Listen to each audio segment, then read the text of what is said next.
I'll be turning the big 25 in about 5 days, so here's my list of 25 book recommendations for my 25th birthday. I tried to separate these by genre and pick what really resonated with me as books that built me as an adult person. I only started getting back into reading last October, and I have read so many fantastic books since then, but these are the books that if I had to, pew-pew to my head, choose one to pick with me on a desert island, these books from these genres are the ones I choose and I'm going to recommend to you. We are going to start off with romantasy because that is the genre that got me into reading again as an adult, and it's a genre that I have a lot of love for. I will say the book that got me back into it is not in this list, but I will give it an honorable mention, and that is Fourth Wing by Rebecca Yarros. This is a dragon rider school enemies to lovers romance, and it is the drug that got me back into reading. And so even though I recognize there are flaws with it, it's kind of cringy at times, it just has a special place in my heart, and it always will. So shout out to Fourth Wing. You will always be the OG for me. But these next books are ones that I have kind of read as my reading tastes have developed and my standards have raised that I've really loved. The first book I'm recommending to you is actually technically a dystopian romance, which is not exactly fantasy, but alas, it is Daggermouth by H.M. Wolfe. This book just came out this year and has taken the romantasy dystopian space by storm, and for good reason. This was an Infinity Star read for me. If y'all don't know, I do the 1 through 5 rating scale with the 0.25s and the 0.5s, but there are books that go beyond a 5-star rating. There just are. Books I feel like are stitched into the fabric of my soul, and that is the Infinity Star rating that I give books.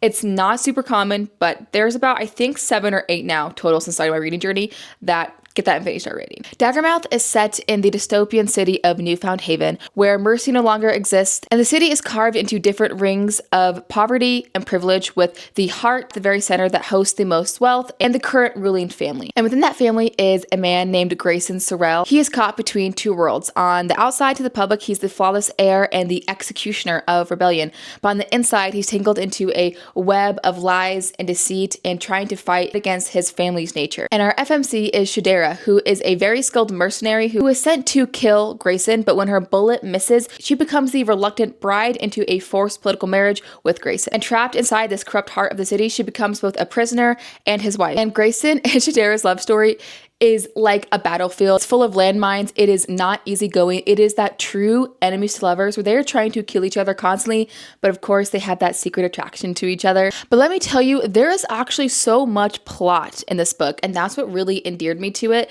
And the very ending, like last few chapters, had my jaw on the floor, foaming at the mouth for the next book. I think if you're trying to get back into that dystopian era, you will absolutely love this. Yeah, sometimes the dialogue is like a little cringy, but overall, I found the plot to be super enticing and fast-paced, and there's actually a lot of different point of views of different characters, lots of found family that I also really enjoyed. There's also like a lot of badass women, rebellion, female rage, secrets, secret identities, betrayal, all wrapped up into one delicious book, and I am so effing excited for the next book. I highly recommend Daggermouth. The fantasy I recommend is The Ascended by Greenwich and Lennox. This book, I think, is another Infinity Star. I mean, you guys are probably going to see all my Infinity Star reads throughout this video because obviously those are the books that made me as a reader. This book was so effing good. It's thick as hell, and I think I finished it in like 2 days. I was addicted. This is a romantasy with enemies to lovers and trials. And let me say, this book is actually full of typical romantasy tropes, but they're tropes done well, and that's what made me like this book. You meet our FMC Tyus, and she's been hiding her secret power all this time, which is the ability to manipulate starlight because it's super rare and very powerful. And if the priesthood in her town find out she has this gift, they'll force her into the Ascension Trials. And the Ascension Trials are kind of there to force these people with magical gifts to bring them out in the open and battle each other basically to the death in order to reach a new level of godlyhood with the rest of people who made it through the trials. However, once Tice is conscripted, she has one mission, and that is to kill the King of God, who actually is her father and killed her mother, so she kind of wants revenge. Not to mention her twin brother's powers also manifest, and he's forced into the trials along with her, so you follow kind of both of them as they try to navigate these trials. However, one of the components of these trials is they have to be selected by mentors who also previously went into the trials and now have this like new found state of godlyhood, and she gets selected by a necromancer named Zool. This prince of this underworld, he's super arrogant, and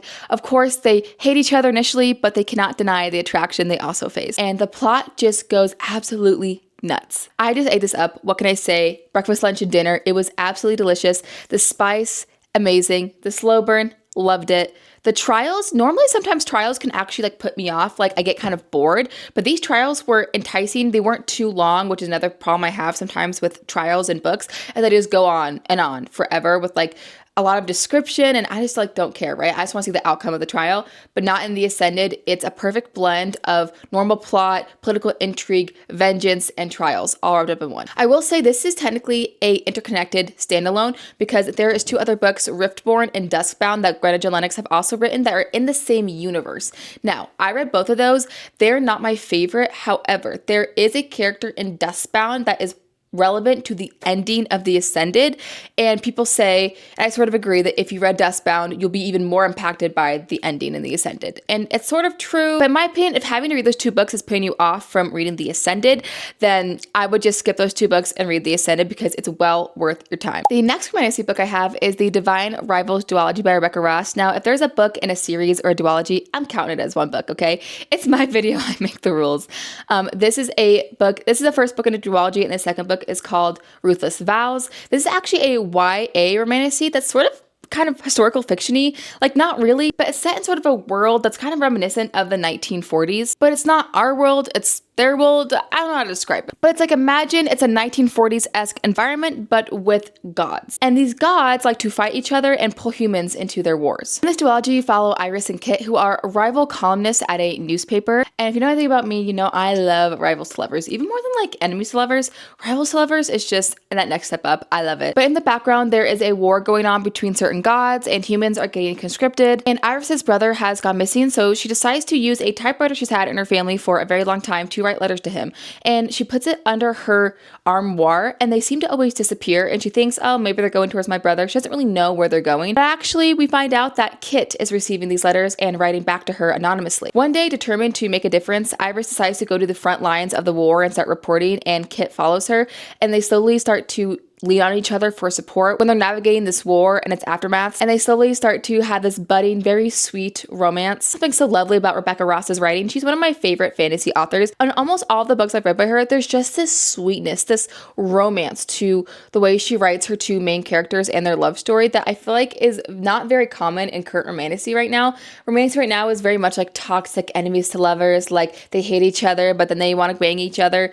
Whereas in Rebecca Ross's fantasies, they're much more wholesome, and like they want to love each other. They want the best for each other. And even if they have a miscommunication, they always come back together in this very wholesome way. And I think if you're someone who wants a bit more of a grounded romantasy, magic system is quite more simple, then you might definitely enjoy this romantasy. I will say it's YA, but not in an unsatisfying way. You know, like their love story is worth so much more than any open door spice you might get in another romantasy. The next book I have to recommend is Metal Slinger by Rachel Snyder. This is actually my most recent finished duology and read.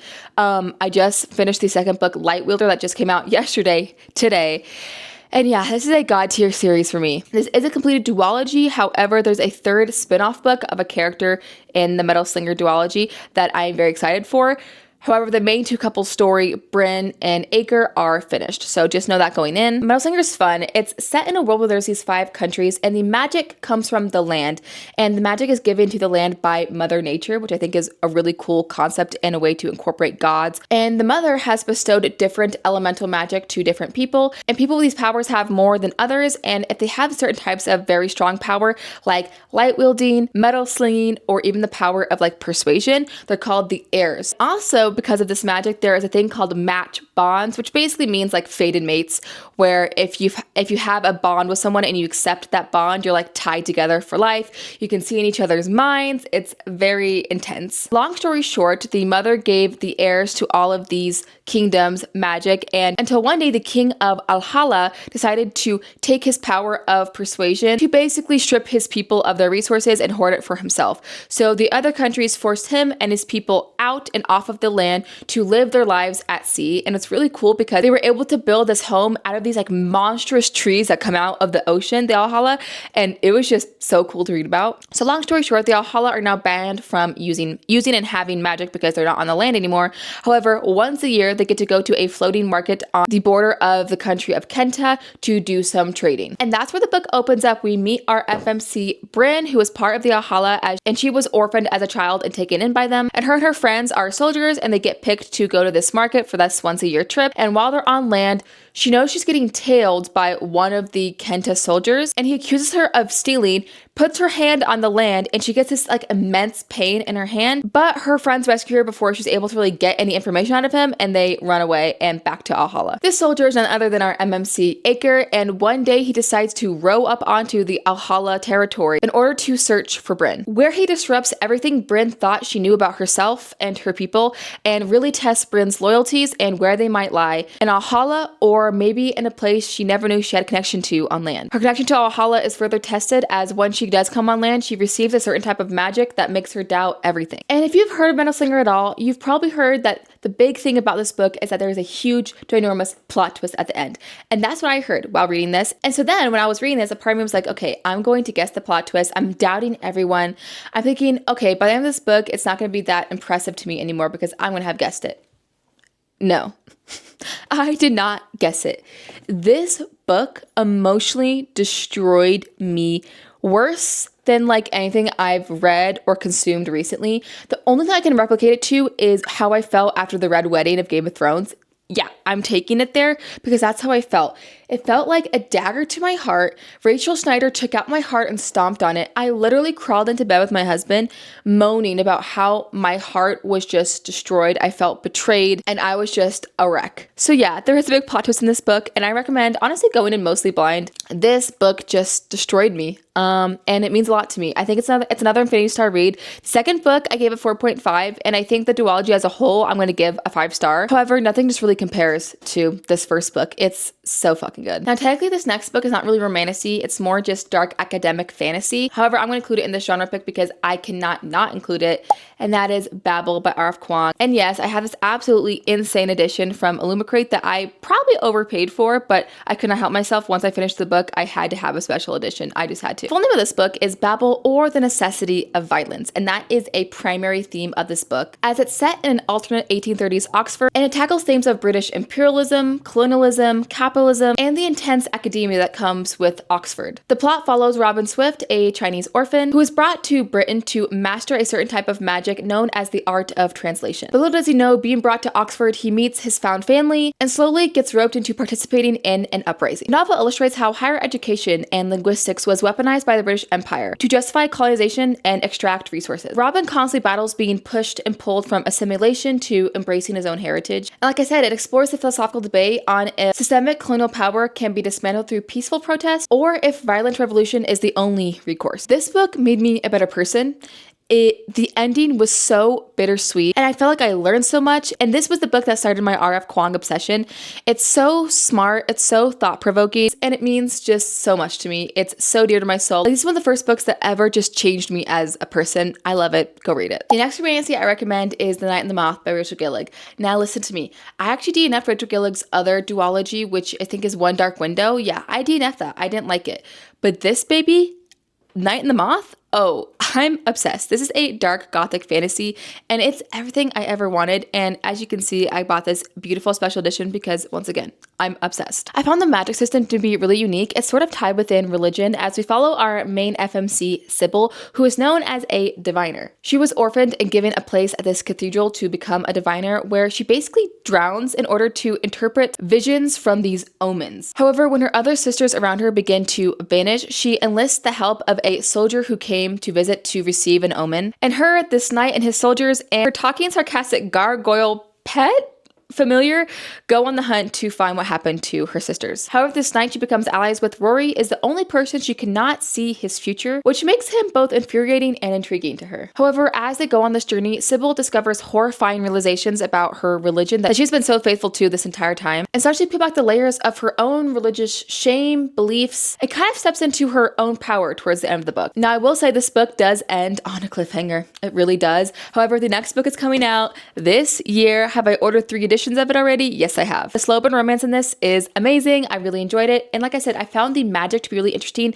and kind of this deconstruction of religion, but in a fantasy setting, was really fascinating. The next book I'm going to recommend is sort of a romantasy. It's more of a heist fantasy, and that is the Six of Crows duology. This is just the first book, Six of Crows, and then the second book is Crooked Kingdom. This is technically YA, but the yearning in these books, you guys. Oh my gosh, it's unreal. The found family is just unmatched. You're following 6 outcasts who are part of a gang as they navigate the underbelly of a city called Ketterdam. This gang is led by a criminal prodigy named Kaz, and his crew is hired to infiltrate the Ice Court, which is like known for being a huge fortress, in order to save a scientist who holds the formula for a world-altering drug that, if given into the wrong hands, could destroy everyone. Now, one of the people in this group name is Inej, and she's sort of the invisible spy. She used to be an acrobat, and she's known for being very nimble and quiet in order to sort of spy and help the gang. And the slow burn romance, you guys. Oh, it's so good. There's no spice in this duology. None.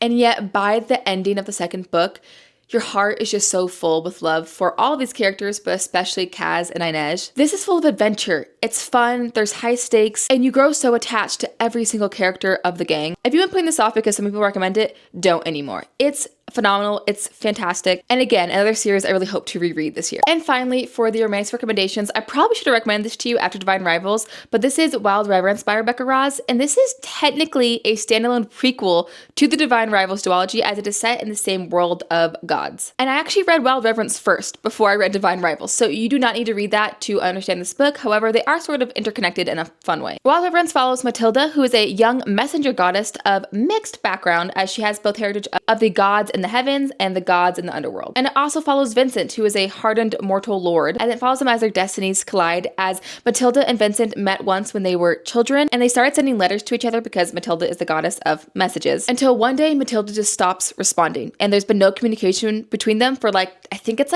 10 or 15 years. But then after this decade of separation, Matilda appears in Vincent's window with a letter. And though he's a little wary of her, their reunion kind of bridges the gap between the mortal world and the god world. This is sort of a friends to distant acquaintances to lovers romance.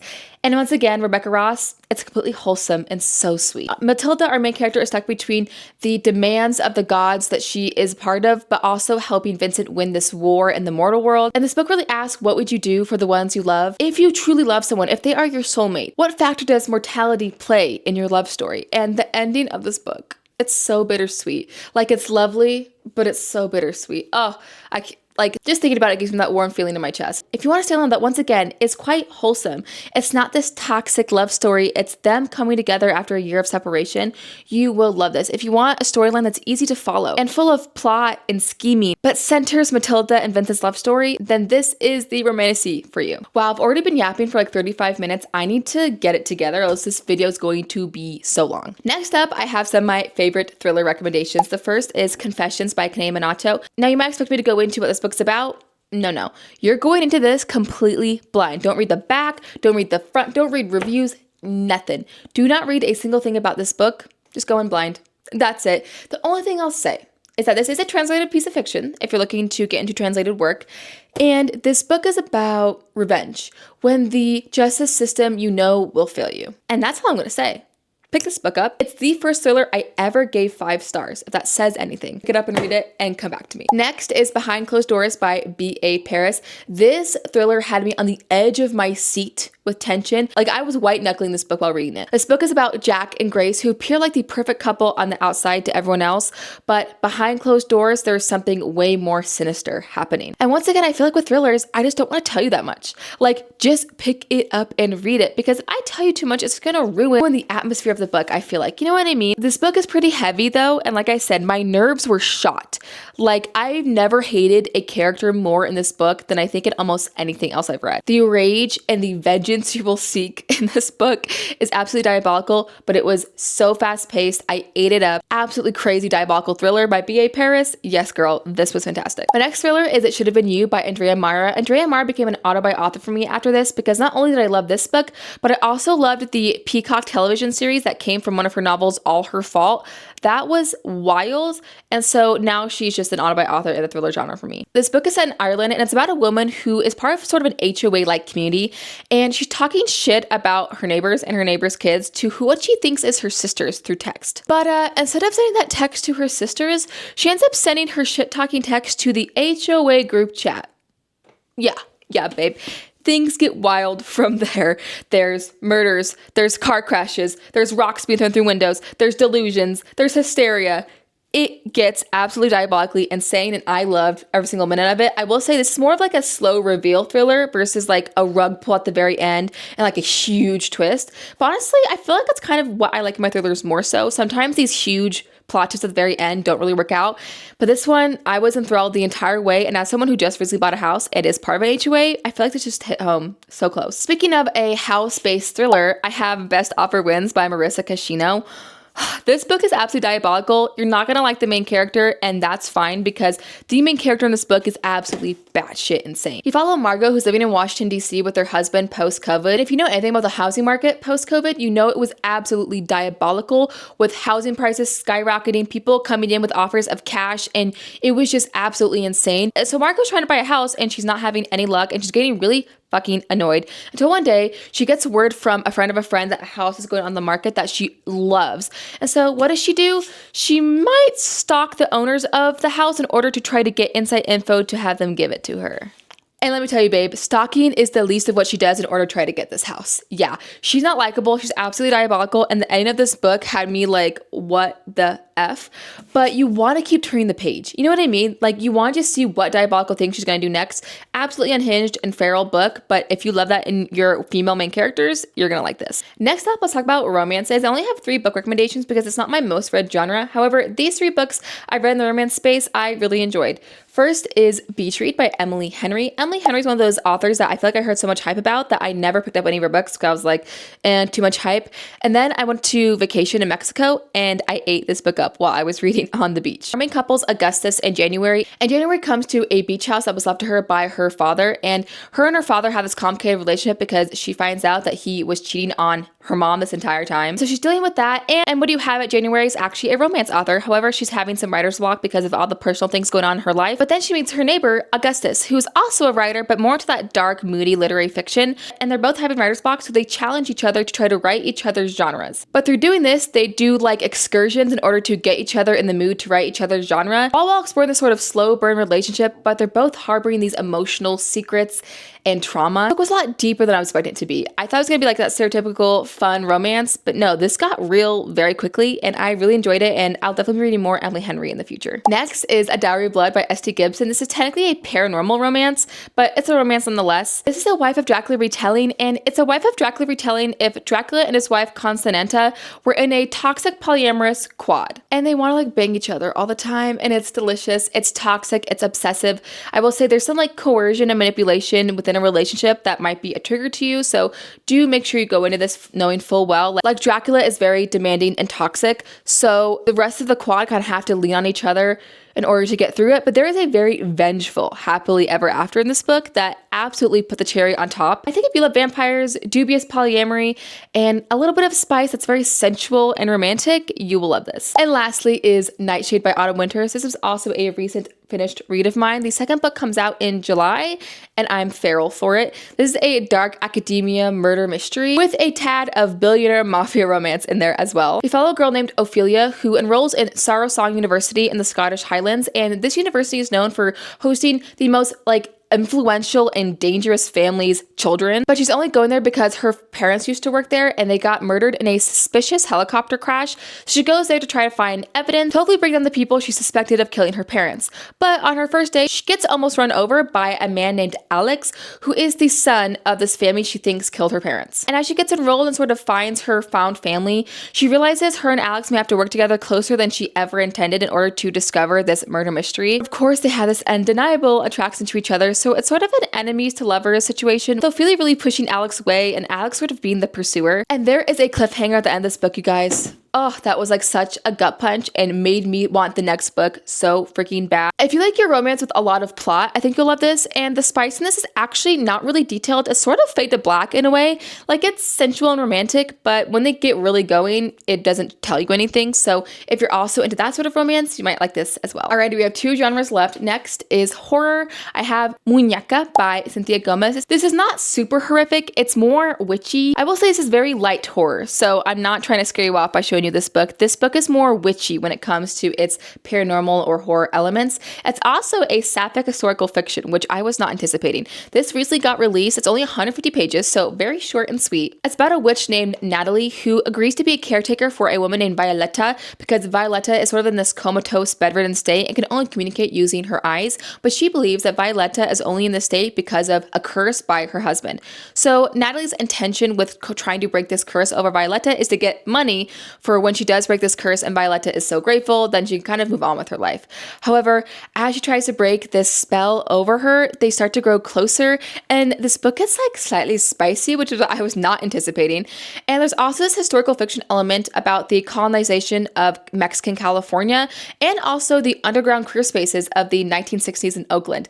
All a good time, and there's once again a very vengeful happily ever after in this book. So I think if you're looking for something sapphic, something witchy, a little gothic, this will be right up your alley. It's a quick read, and I gave it 5 stars. Next is Hazelthorn by C.G. Drews. This is a YA plant horror, and this was my first introduction to C.G. Drews, and they became a new author author to me instantly.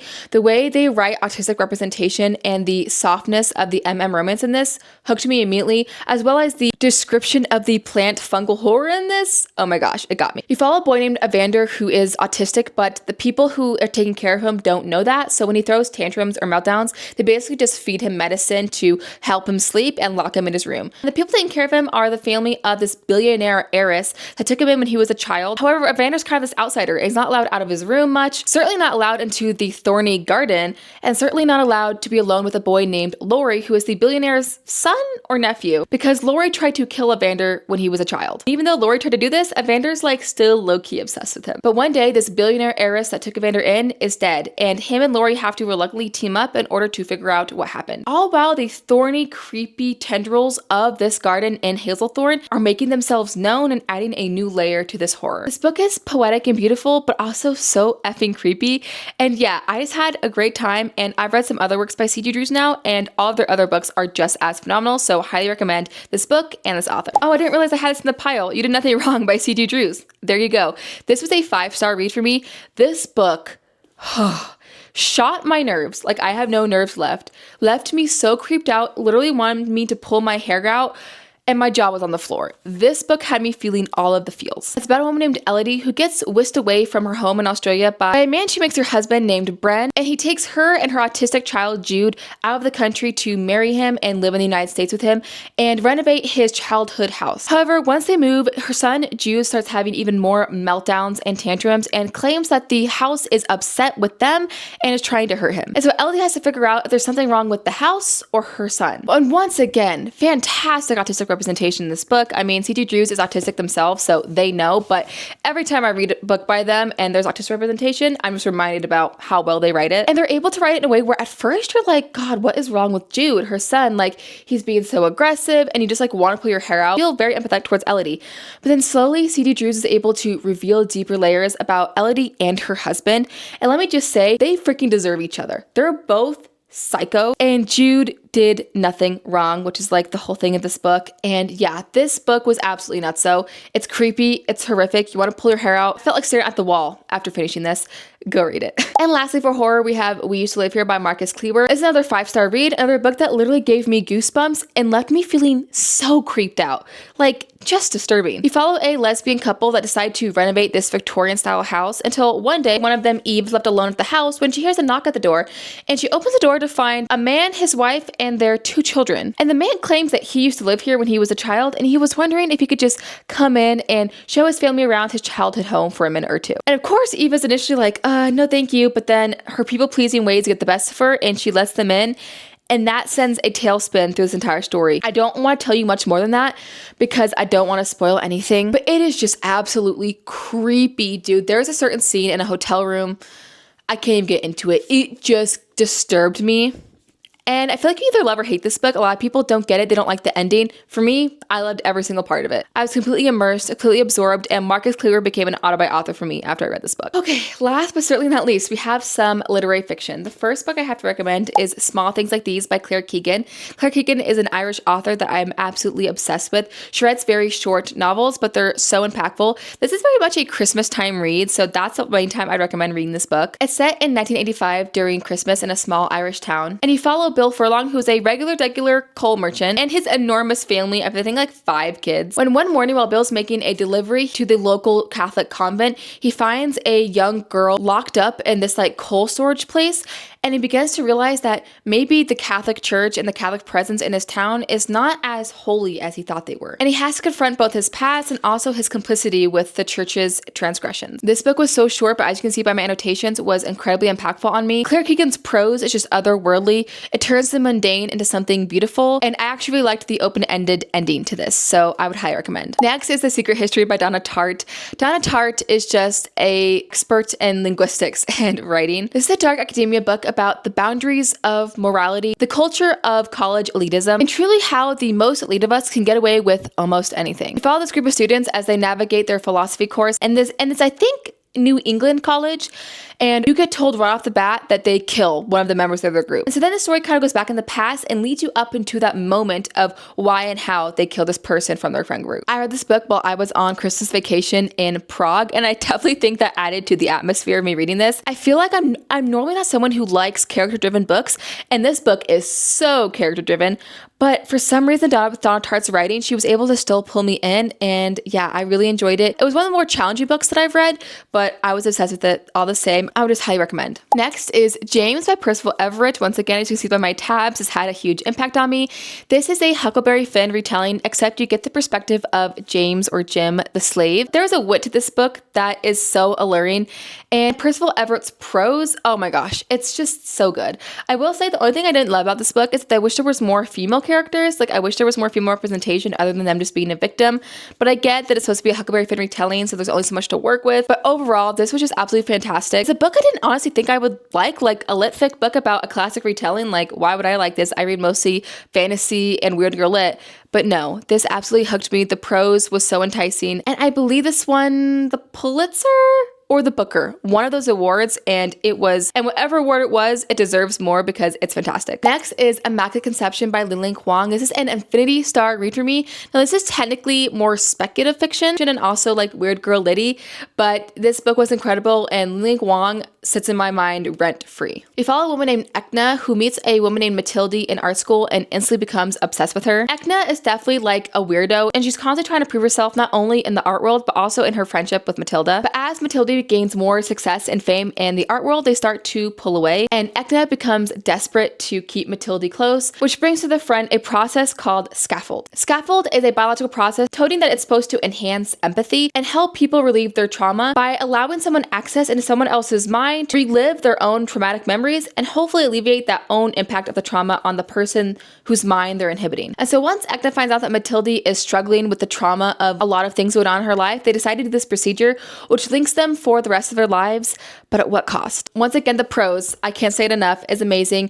The commentary on female friendship was so impactful. It touches upon the blurring between love and possession and obsession, and I just think there's something so magical about this book. It has a magical quality to it. It just pulled on my heartstrings and did not let go. I loved it. Next is Just Watch Me by Leora Torenberg, another weird girl lit that honestly goes off the rails a little bit, though I think it could have gone off the rails like a little bit more, but nonetheless, it's still a book I highly recommend. We follow a woman named Dell, who I will say is completely unlikable. Like, she's not a great character to follow if you want to sympathize with her.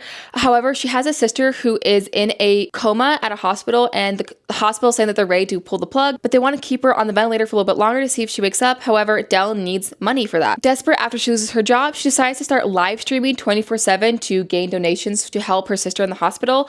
And slowly she starts doing more and more unhinged things to get more and more donations from her followers. If you love an unreliable narrator and a unlikable person doing crazy things in order to get what they want, you will love this book. Sometimes you just want to read about someone who's absolutely unhinged, and I think Just Watch Me is a great book to pick up if you're into that. Last but certainly not least, I've already yapped about this book, I think once or twice now on this channel, even though I only have like 3 videos. And that is Fruit Fly by Josh Silver. It's in the running for the book of the year for me. 5-star. I think I've upgraded this to Infinity Star now. This is deemed like sad, weird gay lit, which is actually like sort of a subgenre of literary fiction. We follow Mallory, who's a down on her luck author who's in writer's block, and one day she goes to Reddit to ask what writes a bestseller, and she gets told that the current publishing industry wants gay and sad, and so she decides to download Grindr because she's kind of nutty to do some like market research, and then she gets entangled with a young queer man named Leo who's also homeless and addict, and she gets entangled with him to try to pass off his traumatic backstory as her own for her new book. Sort of Yellowface-esque, except this book is way darker and grittier and like really takes it there. This book was so visceral for me. There is an abusive marriage portion of this book that it felt like I was in the marriage myself. Like it was, I had to put the book down because it was making me nervous, but I had to pick it back up because I was so enthralled. And I also think the way that it depicts addiction in this book is so beautiful and honest and heartbreaking. I also felt the anxiety representation in this book was very real. And I just think the way Josh Silver was able to make me so immersed in this book really speaks volumes to his writing style. And this is getting published in North America on August 4th, and I want you to go pick it up immediately the second it gets published. It's one of my favorite books I've read like ever. Oh my gosh, that's it. I've been yapping for over an hour. That is crazy. My wrists hurt from picking up books and holding this microphone. But that's my 25 book recommendations for my 25th birthday. I'm actually very excited to turn 25. I don't mind it. My life is pretty decent right now, knock on wood. And yeah, I'm really finding my flow with creating content, being on YouTube, and I'm really excited for the next chapter, the next year. And I'm grateful to honestly just still be here and be yapping on the internet about books. That will be all for me. Thank you so much for watching. I will see y'all in my next video. Bye.